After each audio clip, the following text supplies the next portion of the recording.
Hello friends, welcome to our channel CSC study.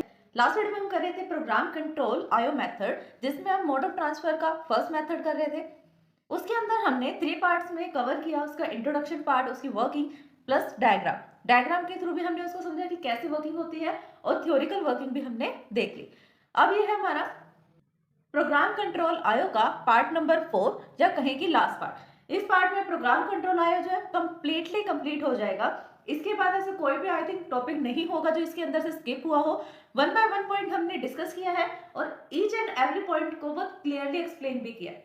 अगर इससे previous videos आपने नहीं देखी तो सबसे पहले इसके 1 2 3 तक पार्ट्स जो भी हैं उनको चेक करें, ताकि आपको ये पार्ट समझने में और आसानी हो। तो चलिए वीडियो को स्टार्ट करते हैं और देखते हैं कि प्रोग्राम कंट्रोल आईओ का 4th पार्ट, जिसके अंदर हम क्या करेंगे, फ्लो डायग्राम के थ्रू देखेंगे कि कैसे वर्किंग होती है। The programme control IO method is particularly use for the small low speed computers. अब वो क्या कह रहे हैं कि जो प्रोग्राम कंट्रोल आईओ मेथड होता है, किसका मेथड है ये IO control? Modes of transfer का। जो प्रोग्राम कंट्रोल आईओ है वो किसका मेथड है? मोड्स ऑफ ट्रांसफर का एक मेथड है, which is particularly useful in a small low speed computer. ऐसे कंप्यूटर जो दिखने में क्या होते हैं, स्मॉल होते हैं, और उनकी स्पीड जो होती है वो भी स्लो होती है। मतलब दोनों ही तरह से डिसएडवांटेज में है। एक तो स्मॉल साइज है, ऊपर से स्पीड भी स्लो है, वहां पर आप प्रोग्राम कंट्रोल आईओ का यूज करते हैं। और in a system that are dedicated to the monitor device continuously. अब क्या, और दूसरा क्या हो सकता है, कहाँ पे इसका यूज होता है? एक तो फर्स्ट यूज हमने पढ़ा कि जो स्लो कंप्यूटर्स होते हैं और स्मॉल कंप्यूटर होते हैं उसके अंदर प्रोग्राम कंट्रोल का यूज होता है। सेकेंडली वो कौन सा यूज बता रहा है? Dedicated to the monitor continuously. इसका मतलब क्या है कि कंटिन्यू मॉनिटरिंग जहां पर नीड होती है कि सीपीयू जो है आईओ डिवाइसेस पे कंटिन्यू मॉनिटर करता रहे, उसके फ्लैग बिट को चेक करता रहे, वहां पर इसका यूज होता है। सेकंड यूज पता लग गया। नेक्स्ट लाइन में वो क्या कह रहा है कि the difference into the information transfer rate between the CPU and the IO devices make this type of transfer insufficient since the CPU stay in a program loop until the IO unit indicate that it is ready for the data transfer। ये क्या कर रहा है? अब इसकी disadvantage भी mix कर रहा है, इसकी यूजेस को भी मिक्स कर रहा है और एडवांटेज को भी। सबसे पहले हमने इसकी डिसएडवांटेज पढ़ी कि ये कहाँ यूज होते हैं, जिसको आप इसका यूज भी बोल सकते हो, और इसकी डिसएडवांटेज भी कि जो स्मॉल कंप्यूटर्स होते हैं और लो स्पीड के कंप्यूटर सिस्टम होते हैं वहां पर आप प्रोग्राम कंट्रोल आईओ का यूज करते हैं। सेकंड वो क्या कहते हैं, प्रोग्राम कंट्रोल आईओ का यूज कहाँ पे होता है? जहां पर सीपीयू को नीड है वो आईओ डिवाइसेस को कंटिन्यू मॉनिटर करता रहे। यही इसका यूज भी है कि कंटिन्यू मॉनिटरिंग जहां पर भी हो रही है वहां पर हम इसका यूज करेंगे प्रोग्राम कंट्रोल आईओ का। और दूसरा इसका डिसएडवांटेज भी है कि सीपीयू का टाइम बहुत ज्यादा वेस्ट हो रहा है, उसकी जो परफॉर्मेंस है वो बहुत ज्यादा डिग्रेड हो रही है बिकॉज ऑफ दिस कि वो कंटिन्यू मॉनिटर कर रहा है आईओ डिवाइसेस को। दो चीज होगी। थर्ड चीज वो क्या कह रहा है कि जो भी डेटा ट्रांसफर हो रहा है सीपीयू और आईओ डिवाइसेस के बीच में, उसका जो ट्रांसफर रेट में किस स्पीड से डेटा ट्रांसफर हो रहा है, वो भी इसकी डिसएडवांटेज की तरह हो सकता है। अब सीपीयू है, सीपीयू से आईओ डिवाइसेस तक डेटा पहुंचने के लिए हमने देखा ना डिफरेंस इन इंफॉर्मेशन, जो भी डिफरेंस रहेगा इंफॉर्मेशन के बीच में, किसके? ट्रांसफर रेट के, जो किसके बीच में हो रहा है? सीपीयू और आईओ डिवाइसेस। वो क्या कह रहे हैं कि सीपीयू और आईओ डिवाइसेस के बीच में जो भी इंफॉर्मेशन ट्रैवल कर रही है उसके ट्रैवलिंग रेट क्या है, उसके ट्रांसफर रेट क्या है, उसके ऊपर बेस करता है make this type of transfer insufficient. कि कितना ज्यादा ये डेटा जो है, ये मेथड है ट्रांसफरिंग करने का, वो इनसुफिशिएंट होता जा रहा है। अब हमने देखा था लास्ट वीडियो में भी क्या था कि सीपीयू को आईओ डिवाइसेस तक कोई भी मैसेज को ट्रैवर्स करने के लिए या रीड एंड राइट के ऑपरेशन को परफॉर्म करने के लिए कितने सारे लेवल से पास होना पड़ा।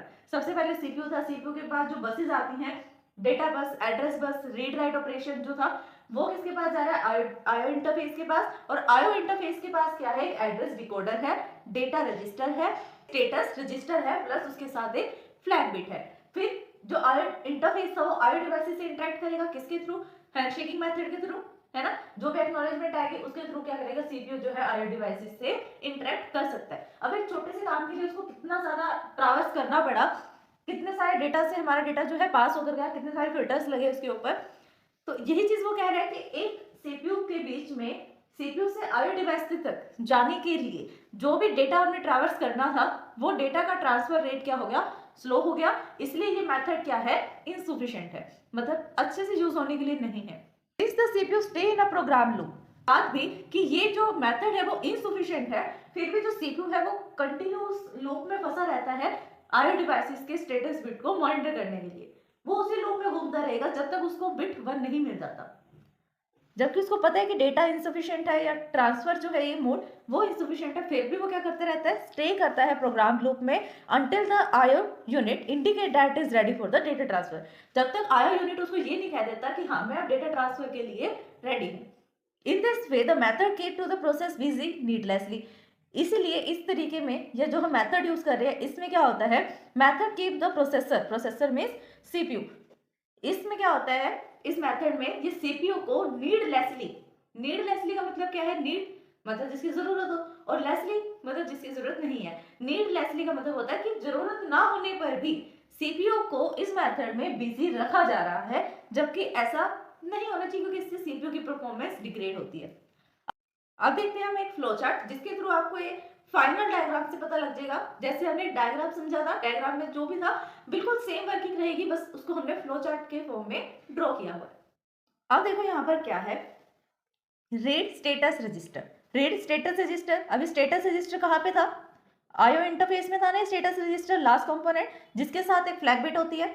यहाँ पर सीपीयू क्या कर रहा है, ये सीपीयू है, ये इस लूप में है। अब सीपीयू क्या करेगा, रीड करेगा रजिस्टर, स्टेटस रजिस्टर को रीड करेगा।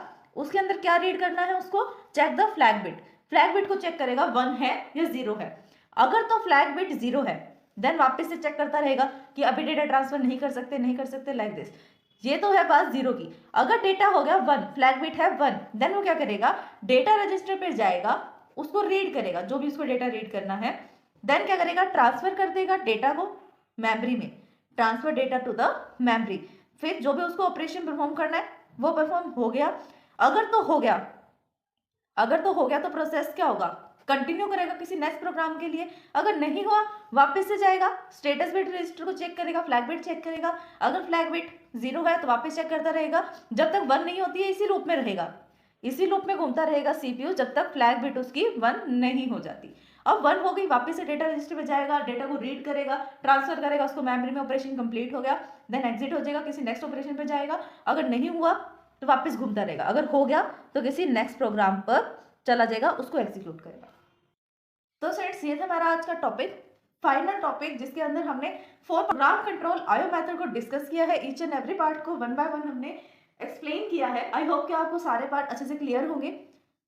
अगर इस वीडियो को समझने में आपको कोई भी डाउट आता है देन आप हमें कमेंट कर सकते हैं। Thanks for watching my video.